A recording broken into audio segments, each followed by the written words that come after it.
십계명에 우리는 10가지 계명으로 알고 있습니다. 그리고 첫 번째 계명에서부터 네 번째 계명이 누구를 향한 또 누구를 위한 계명이에요?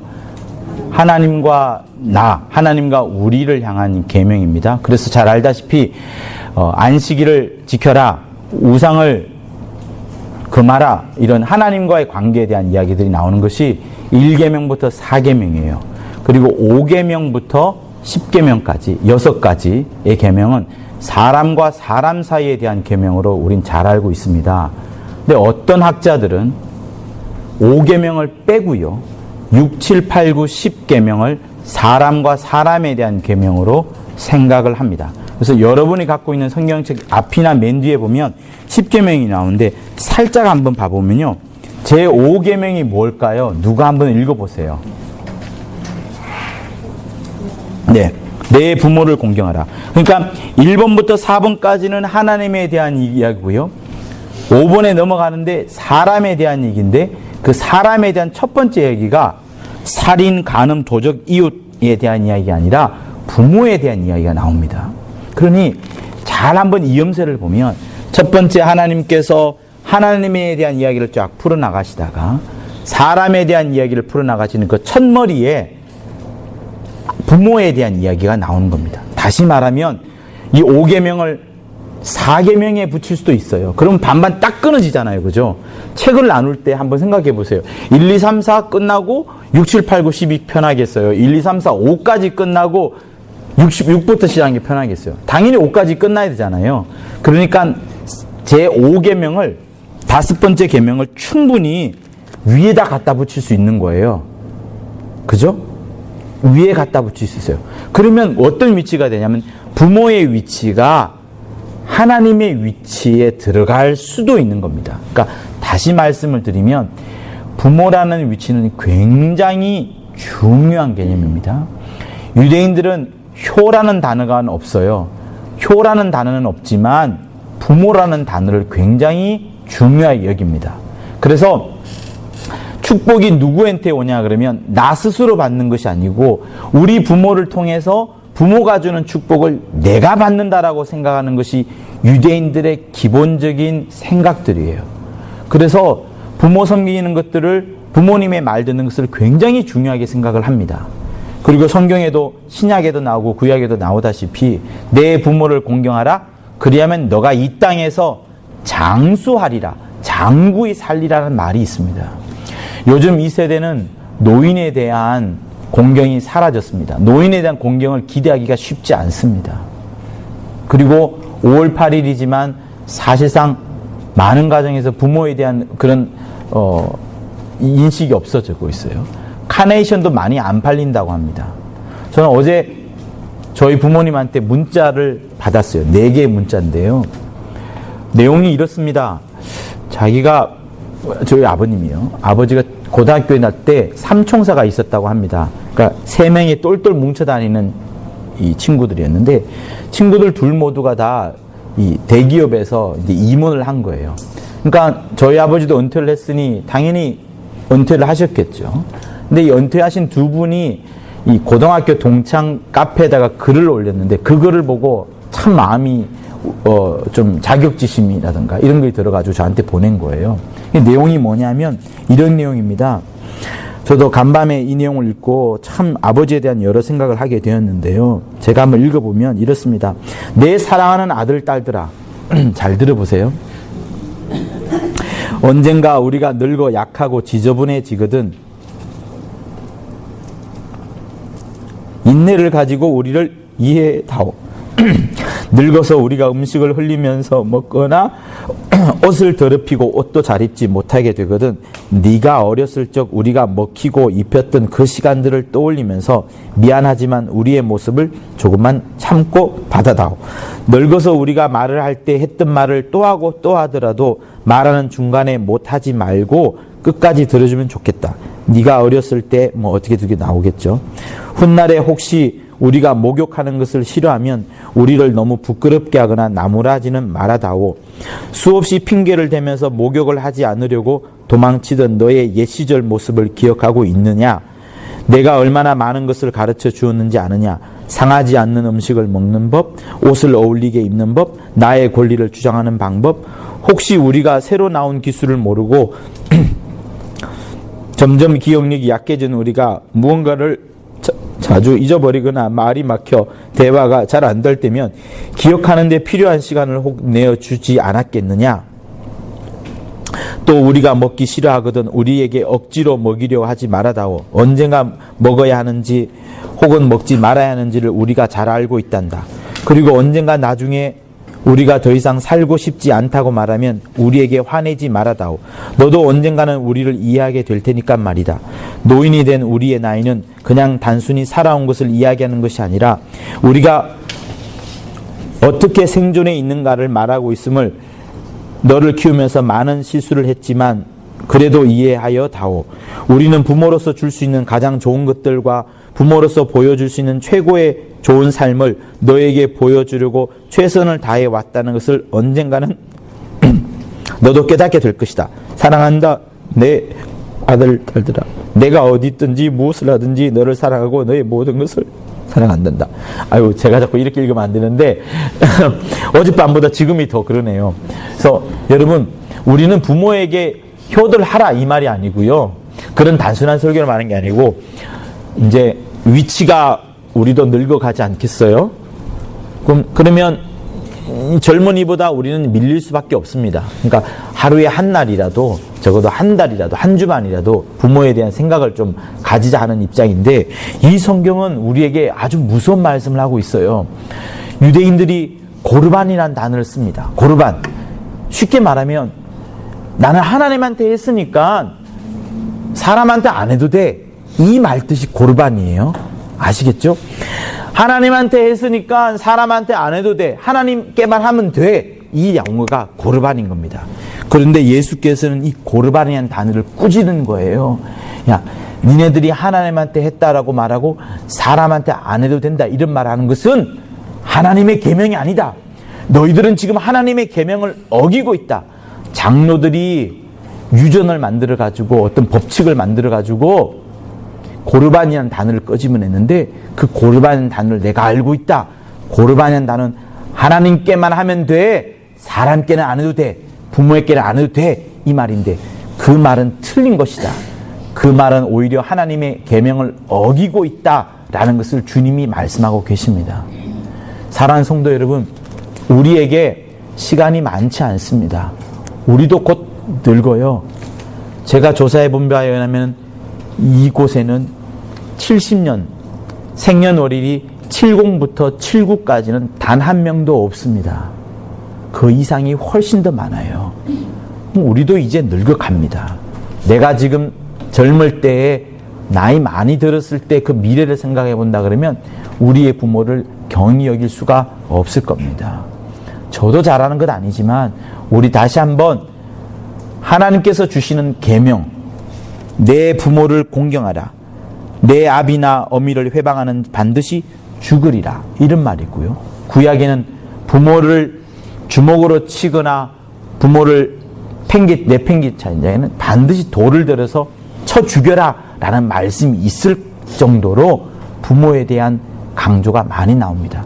10계명의 5계명 딱 중간에 있는 경첩처럼 중간에 접히는 부분에 있는 그 5계명이 어떤 때는 하나님에게 붙을 수도 있을 만큼 부모라는 위치는 굉장히 중요한 위치에 있습니다. 여러분에게 엄한 말씀을 드린 것이 아니라 다시 한번 부모에게 생각이라도 한번 해 주십사 하는 이 말씀으로 이것을 준비했던 겁니다.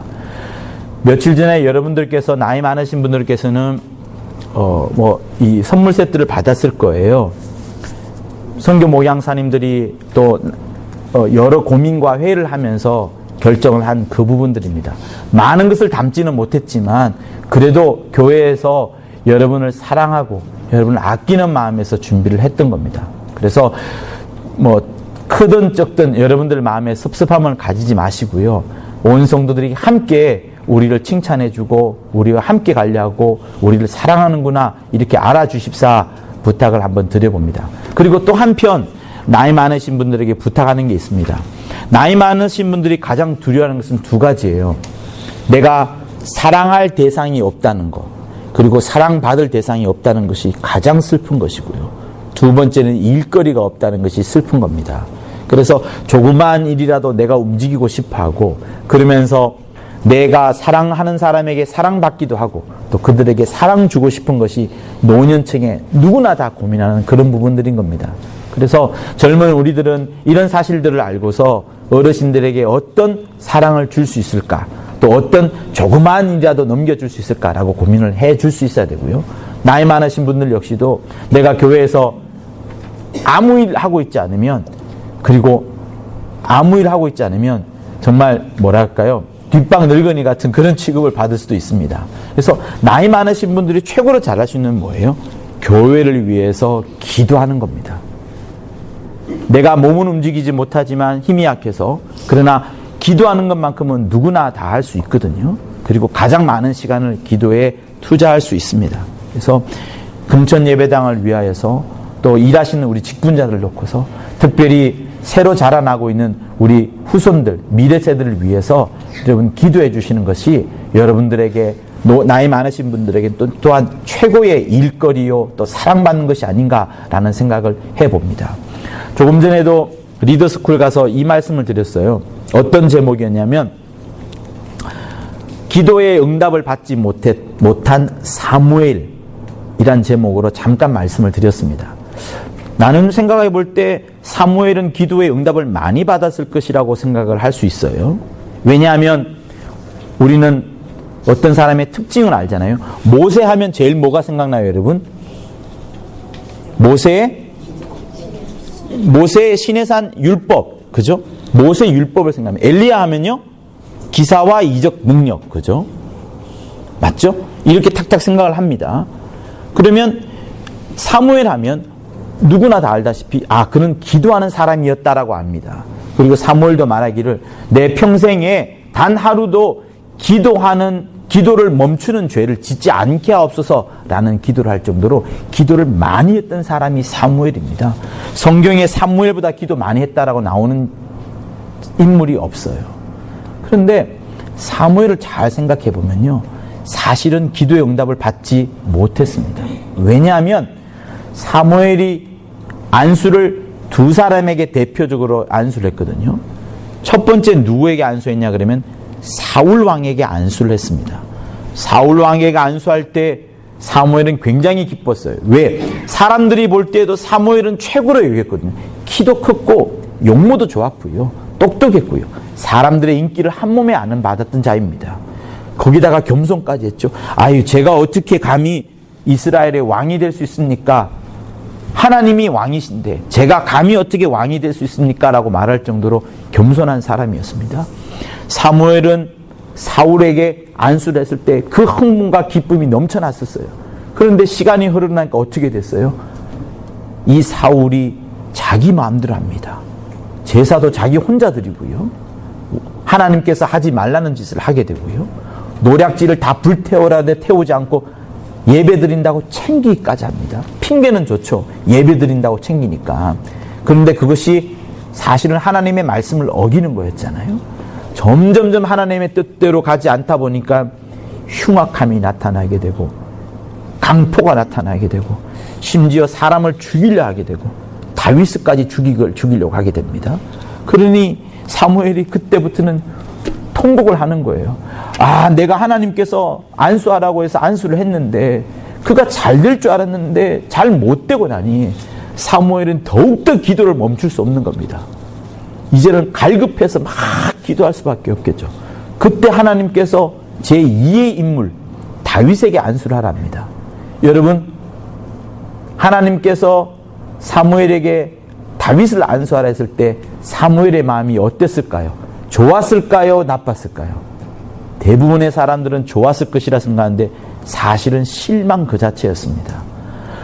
사무엘이 보기에 사울과는 비교되지 않을 인물이 다윗이었거든요. 이새의 집에 찾아갔습니다. 13명의 형제인가요? 그 중에 막내입니다. 못생겼죠, 키 작죠. 형들은 전쟁에 나가서 용사로 막 싸우고 있는 대단한 사람들인데 얘는 어디에 있어요? 광야에서. 뭐 하고 있어요? 목동짓을 하고 있습니다. 들어 누워가지고 바위 옆에서 시나 쓰고 있는 사람이 다윗이었어요. 그런데 하나님은 다윗에게 안수를 하랍니다. 말도 안 되는 녀석이죠. 하나님이 안수하라 하니 안수를 합니다. 사무엘의 머릿속에는 잔뜩 고민과 염려가 더 큽니다. 아니, 이런 자를 어떻게 하나님께서 쓰시려고 합니까? 당신이 안수하라 했으니 저는 안수합니다마는 저는 기도를 하지 않을 수가 없네요. 사무엘이 집으로 돌아가서 이스라엘을 인도할 차기 리더를 놓고서 계속해서 기도합니다. 사울도 저렇게 됐는데 내가 보기에 별 볼 일 없어 보이는 다윗은 어떠합니까? 라고 더 통곡하면서 기도할 수밖에 없어요. 그런데 사무엘은 10년간 다윗을 위해서 기도합니다. 앞에 10년은 사울을 위해서 기도했고요. 10년 동안 사울을 위해서 기도했는데 사울이 이 지경이 됐고, 또다시 10년 동안 기도했는데도 아무런 응답이 되지 않고 마침내 사무엘은 죽습니다. 사무엘에게 아들이 둘이 있었어요. 두 아들들이 있었는데 사무엘의 사자도 못 따라갈 만큼 별 볼 일 없는 존재로 끝났습니다. 그러니까 사무엘은 실패했는 인생일 수 있어요. 그리고 사무엘이 죽기 직전에 이스라엘의 형국은 어떤 형국이었냐면 블레셋이 막 쳐들어오고요. 사울 왕이 다윗을 죽이러 온 곳곳을 돌아다니는 정말 말도 안 되는 이런 시대였던 겁니다.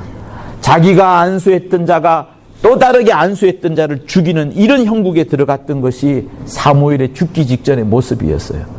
그러니 사울은 죽기 직전에도 유언을 남기는 것이 아니라 기도하는 거예요. 하나님, 이스라엘을 어떻게 할 겁니까? 이스라엘 나라를 어떻게 하겠습니까? 이스라엘 차기 지도자를 정말 축복해 주세요. 이스라엘을 이끌어갈, 하나님의 뜻대로 이끌어갈 그 자를 만들어 주세요. 자, 나는 엄마한테 잘 배워가지고 한나 엄마한테 배워서 기도하는 것을 배웠는데 하나님 아무런 응답받지 못하고 나는 죽습니다. 이스라엘의 운명은 어떻게 할 건가요? 하고 죽어버려요. 그러니 기도의 응답을 받지 못한 사무엘이 맞는 겁니다. 그런데요, 10년이 지난 다음에, 사무엘이 죽고 10년이 지난 다음에 마침내 다윗이라는 자가 하나님의 멋진 종이 되어서 왕이 되어가는 겁니다. 그래서요, 여러분, 나이 많으신 우리 성도 할머니 성도 여러분, 내가 기도의 응답을 받지 못하도 상관이 없습니다. 사무엘 다윗을 보지 못했어요. 안수했던 자가 안수하는 자를 죽이는 그 모습을 보면서 죽었던 자입니다. 그러나 그의 마지막 한순간까지도 기도했던 거예요.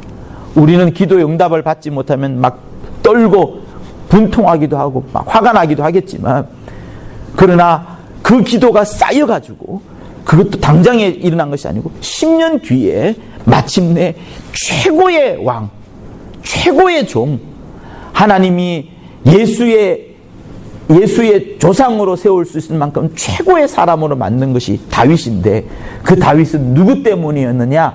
사무엘의 기도 때문에, 응답을 받아보지 못했던 그 사무엘의 기도 때문에 이루어진 겁니다. 그러므로 여러분, 우리는 내가 지금 당장 응답을 받지 못하는 것이 훨씬 더 은혜일 수 있어요. 왜? 응답받지 못하니까 더 기도 하는 거죠. 기도하자마자 응답받아버리면 그 이후에 기도 안 합니다. 오히려 더 교만해지죠. 그러니 우리에게는 나이가 많이 들었든 나이가 많이 들지 않든 내가 해야 될 일, 최고의 일, 특별히 나이 많으신 분들이 어버이날을 맞이해서 성도로부터 사랑도 받았지만 그럼에도 불구하고 내가 해야 될 최고의 일은 뭐냐면 기도하는 자리에 들어가서 기도를 하는 이것이 최고인 겁니다. 나이가 들면 들수록요, 여러분, 이 세상의 물질에 관해서 여한이 없어요. 자식도 나한테 잘해주지 않습니다. 자식이 주는 용돈도 점점 줄어듭니다. 잘 챙겨주는 자식도 있긴 하겠지만, 그러면서 우리가 배워야 될 것은 뭐냐? 나에게 나의 공허함과 나의 외로움과 나를 정말 진정으로 챙겨줄 사람은 오직 한 사람, 하나님이 보내신 아들 예수밖에 없구나. 하나님밖에 없구나라는 것을 다시 한번 깨닫는 것이 노년의 시기에 다시 한번 배우는 겁니다. 그러므로 여러분, 우리가 이 어버이날을 지나갔지만 다시 한번 생각할 것은, 고르반이라 말하면서 부모에 대해서 그냥 잊어버릴 것이 아니라 그래도 전화라도 한 번 더 하고 잘 계십니까? 용돈은 못 들지라도 관계를 맺어주고 나를 사랑하는 사람이 있다는 거, 그리고 사랑받고 있다는 것을 부모님이 알 수 있도록 해주고, 그러면서 또 관계를 맺어주고 연락을 해주고요. 또 교회 내에서는 젊은 성도가 나이 많은 성도를 존경해 줄 뿐만 아니라 나이 많은 성도가 이제 젊은 성도들이 잘하고 또 일할 수 있도록 많은 자리를 베풀어주고 또한 기도를 함으로써 하나님이 우리 모두를 챙겨주시고 사랑하는 그런 멋진 교회로 만들어가고자 하는 것이 이 본문의 말씀입니다. 할렐루야. 그래서 우리 모두는 어느 누구도 고르반하면서 하나님 핑계대고 부모를 몰라 할 것이 아니라 하나님 핑계 대지 마시고요. 다시 한번 부모님에게 집중하면서 그것이 하나님께 영광을 돌려드리는 이런 역사로 만들어가서 고르반이라는 단어는 우리 삶 가운데 나타나지 않도록 그랬으면 좋겠습니다. 그래서 여러분 신본주의를 잘못해서 하면 어떻게 되느냐? 신본주의를 그러니까 극단적인 신본주의는 어떻게 되면 하나님께만 하고 다른 사람 몰라버리는 거예요. 이건 아닌 거예요. 여러분 이건 역시도 마귀가 노립니다. 우리에게 신본주의 하지만 그 신본주의를 극단적으로 몰아가면서 육신의 것들은 다 포기하게 만들고 그러려면 사람 어떻게 돼요? 죽어야 됩니다. 지난 화는 시간에 들었던 건 뭐예요? 우리가 경건의 삶을 살아가고 성결하게 살고 죄 안 지르면 제일 빠른 것은 바로 낙원 가는 게 제일 빠른 거예요. 근데 하나님은 이 땅에 우리를 남겨뒀습니다. 왜? 죄 지으라고요? 아니요. 죄는 짓기는 하겠지만 하나님의 뜻을 이루어가는 우리의 가정, 하나님의 뜻을 이루어가는 나의 남겨진 삶, 내가 가서 그 사회와 그 직장과 그 마을에서 하나님의 살아계심을 보여주고자 하는 그것이 정말 신본주의인 겁니다. 그래서 인본주의 세상 속에 우리가 들어가서 그곳에 하나님의 빛이요, 하나님의 자녀요, 하나님의 성과 같은 자가 되어라 하는 것이 하나님이 우리를 향한 목적이니, 특별히 가정 안에서요, 내 부모를 존경해야 되는 것은 당연히 해야 될 일이고, 그것이 하나님을 또한 섬기는 그 일임을 우리 모두 함께 알아주십사 부탁을 드립니다. 할렐루야. 우리 이 시간 받은 말씀을 갖고 예수 한번 하며 기도하도록 하겠습니다.